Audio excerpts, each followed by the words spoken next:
So, good afternoon, Yao. It's really a great pleasure to meet you in SOAS in this very exciting conference for Fintech. So today we would like to talk a little bit more about you and your research. So I'm going to shoot my first question. Right. So first of all, could you tell us a bit more about yourself and also your research and your research institutions or university, please? Yeah, sure. It's great to be here at SOAS. I'm from Ghana. When I was very much younger, my parents lived in London. And growing up, SOAS has always been, one of these great, fine British institutions. Indeed. And this is the first time ever I'm setting foot on SOAS. So this is it's an important moment for me. New experience. And, really new. And it's just, it's a great school, great university, something that's always been, high up in my mind. So it's just a wonderful to be here. I am a professor of economics. I teach at New York University. I run a number of centers all around technology, economic development. I see. Okay. And so the main one is called the Center for Technology and Economic Development. That's why you're here today. That's why I'm here today. And we do things focused on poorer people, particularly poorer people in poor nations. Okay. And so I do a lot of work with in Africa, sub-Saharan Africa, poor smallholder farmers. So I'm a professor. I teach. I do research, and the research area, as I just mentioned, development economics, poorer people, technology. That's who I am. Sounds fantastic, and you are exactly the right person that we need. So, based on what you said, I'm going to narrow down the question. So, we're going to ask further. What you said, the research area is really interesting and relevant to the theme of the finance, to the conference. So could you tell us one major research or research finding that from your pool of portfolio of research that you would like to share? Yeah, so let me do that in two ways. First, I'll tell you the research finding, and I sort of relate it to the theme of the conference, which is Fintech. And so, as I said before, I work with very, very poor farmers. Yeah. And after talking to them, I realized one thing these poor farmers miss, they do not have in sub-Saharan Africa, just consistent markets. What do I mean by that? You have a farmer who's spent all their time, effort, labor, money trying to grow some crops. Yep. Crops have been harvested. They bag them, leave it at the farm gate, and then all of a sudden, nobody comes to buy them. Okay.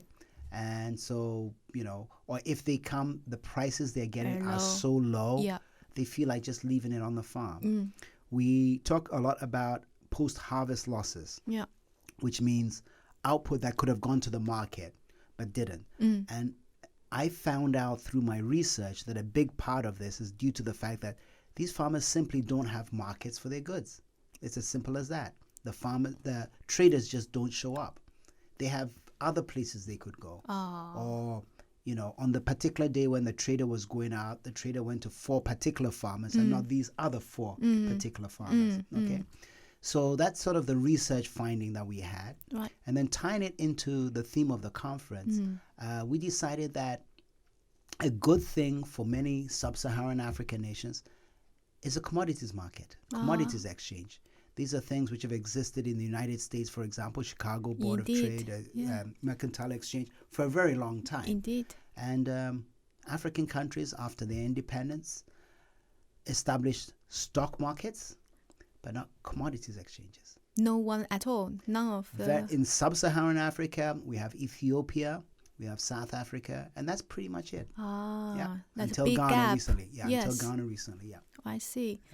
So you think by having this commodity market, this would help with the problem of post-harvest loss? Exactly. And it's modernizing that sector. And I have high hopes that this innovation can actually, really radically change the lives of these poor farmers. I'm not talking, 2%, 3%, but like tripling, quadrupling their income levels. Indeed. That's what we're talking about. I see. So do you think in terms of infrastructure, in terms of regulation and financial literacy, all those aspects, it's ready in the sub-Saharan Africa for a commodity market? Yes, and it is ready. And to the extent that it's not ready, these are things which are one can work on. So, for example, legislation that is required for commodities exchange. Indeed. Well, you go and talk to the regulator. Yeah. In many countries, there's something called the Securities and Exchange Commission. They're the ones who regulate those kind of markets. And you go to the SEC and say, hey, look, this particular innovation is going to be good for farmers. Before we can do it, we need this type of regulation and that type of regulation. They'll get their lawyers and their experts together, hire some consultants, and they'll get it done. It's not impossible. No, of course not. You can do it in a very limited amount of time. So yes, I think sub-Saharan Africa is ready, and those places without the legislation, you can create the legislation fairly quickly. Yes, yeah.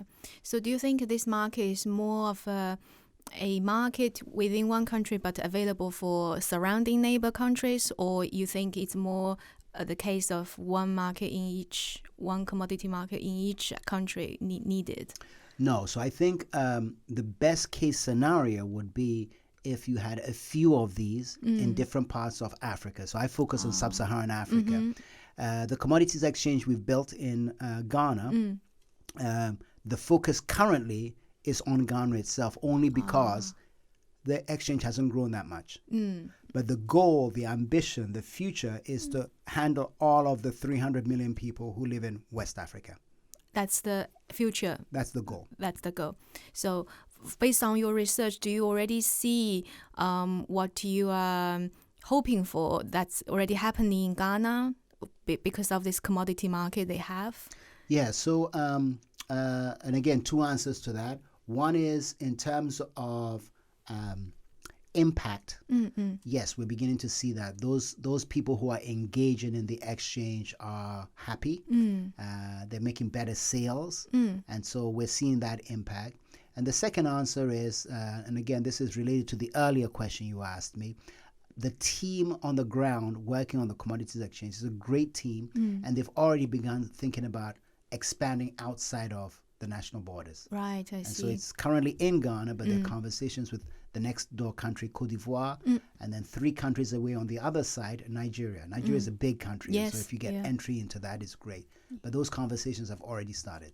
I see. So we already can see some impact in the West African. Oh, definitely. Yeah. Yep. So I'm just curious, what sort of commodity mainly we can find in the Ghana commodity market, like wheat or corn? So the main, the principal commodity at this time, there are actually 2 that are well traded. Number one is corn, or what they call their maize. Yeah. The same thing. Yeah.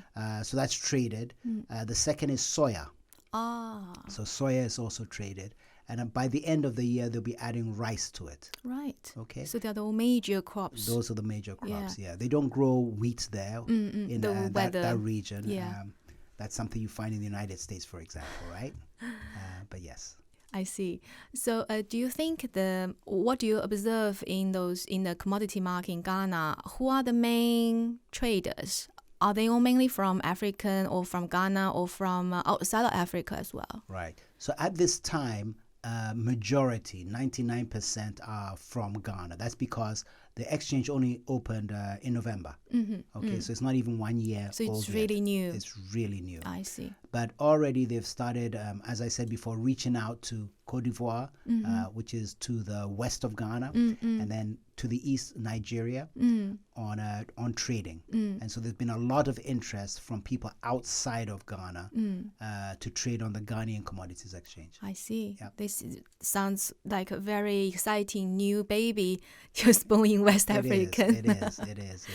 Yeah. So the next question, very natural question to ask is, what do you think the policy implication, or nowadays in the UK, everybody's talking about research impact of your research, your main research. Right. So in terms of impact of the research itself, So my earlier research was the research that told me that we need a commodities exchange. Okay, so that's based on the research funding. It was exactly. Yeah. And then so the initial part was we went to talk to farmers, and we realized here is a need, and the need is for a commodities exchange. So then we went out and helped the government of Ghana set up that commodities exchange. Okay, I see. And so the research led to advocacy at the government level, and also I served as the technical officer advising the government. Technical advisor, I think, was my explicit title. And so that's a way in which our research directly went to the government. And I'm not talking, some kind of a position paper or something, but these are conversations with the senior cabinet, finance minister, agric minister, etc., of the country. Okay. And because of that research, the Ghana government decided to go ahead and set up the commodities exchange. So that is the impact. Do I dare to ask how long that takes from the moment you start thinking this idea to the day that commodity exchange opened? So it took maybe a year and a half to think about everything and then go talk to the Ghana government.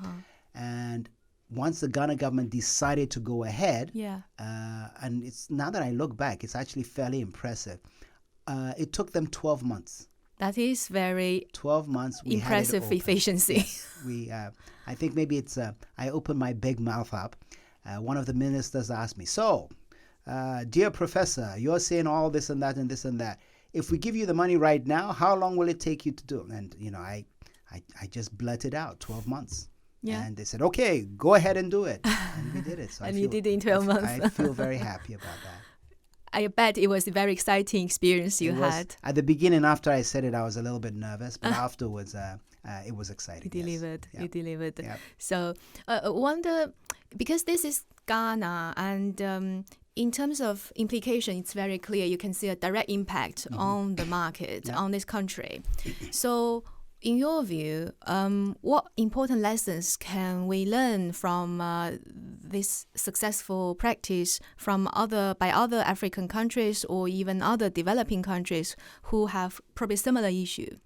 For example, like in China, a lot of remote region, there are lack of also farmers facing this sort of problem. Fruits mature sitting on a tree, and no one harvests them, and they just wasted. I think they would love to hear if there's any lessons they could learn from this Ghanaian experience. Yeah, so definitely one thing we're doing in Ghana is connecting even the remotest farmers into the commodities exchange when it comes to the main crops, maize or corn as it's called here, soya, and then rice. All right. So one thing we can export to other nations, if you will, is how to connect extremely remote farmers into the central commodities exchange. It can be done. It takes a lot of time and effort. You have to find the farmers. You have to educate the farmers. You have to give them the technology on their mobile phones. Okay. How does that work? How does that work? Well, it's all it's an app, and in almost every country, in almost every area of the country, you have mobile phone access. Yeah. You have a signal. Yeah. And so all you need is an app. And what the app does, it does two main things. One is it tells you the prices that are traded in the central market. Okay, so if is it like minute by minute or the most updated quoted price? So depending on the exchange, it's as and when a trade takes place. Okay, so in some variants we just give you 3 numbers: the high, the low, the midpoint. In other variants, as trading is taking place, you can actually get tick by tick. Oh wow! Meaning, we just closed this round of trading at 10 a.m. Here are the prices that clear the market. Now it's 10:15, another round of trades. Here are the prices that clear the market. So there's also that. It all depends on the exchange itself. Yeah. So once they get the information on the app, the farmers sitting miles and miles away on the mountain, let's say, what can they do? They just decide. Well, so they have two further steps. Okay, so once they've got the prices, they have to decide whether they want to sell, how they're going to sell.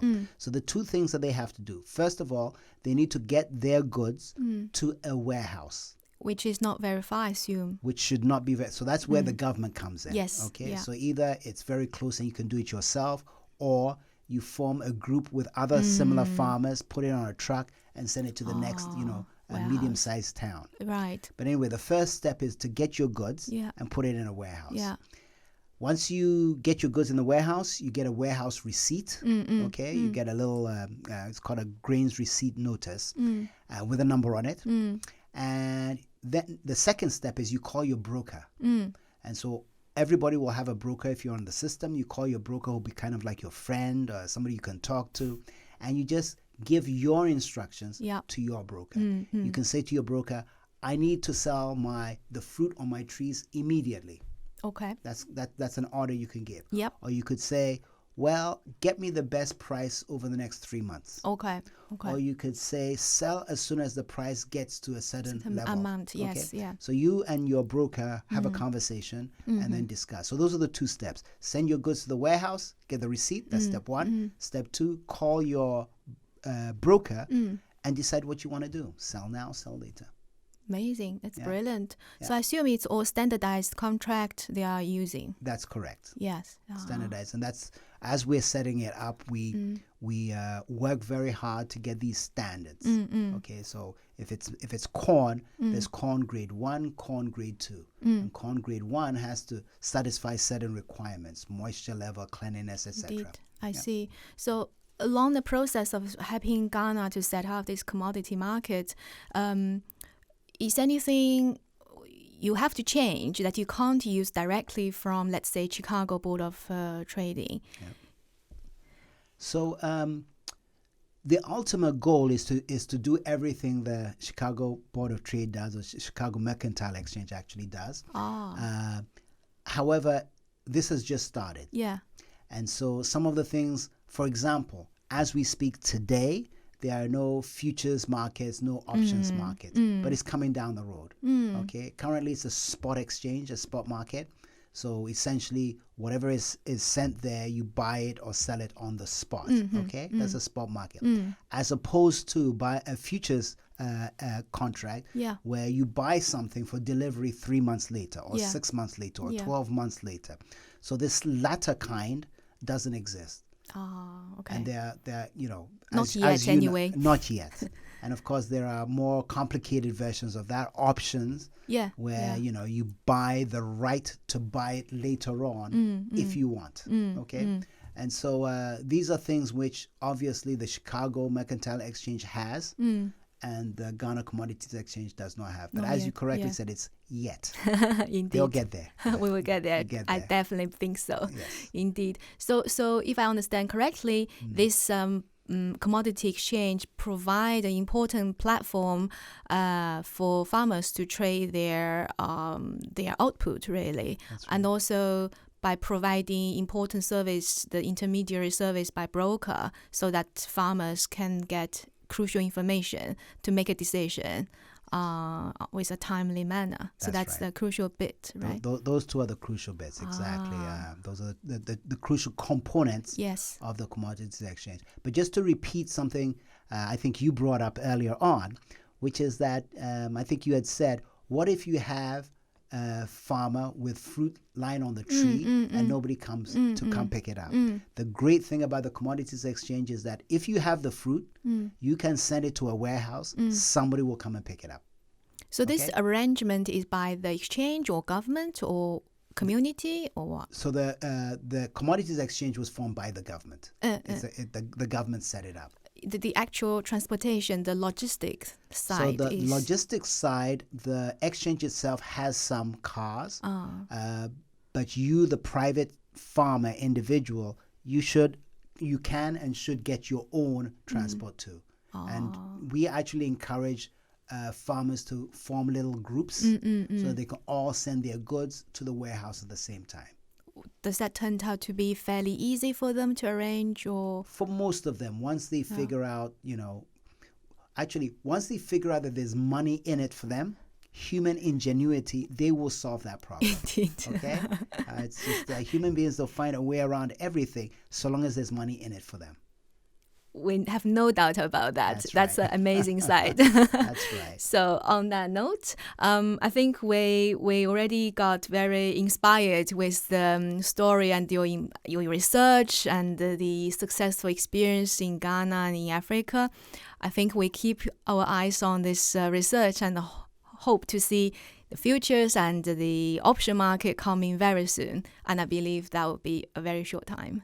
Great. Thank you so much. Wonderful being here at this wonderful institution, SOAS. Indeed, I agree. Yeah. Thank you.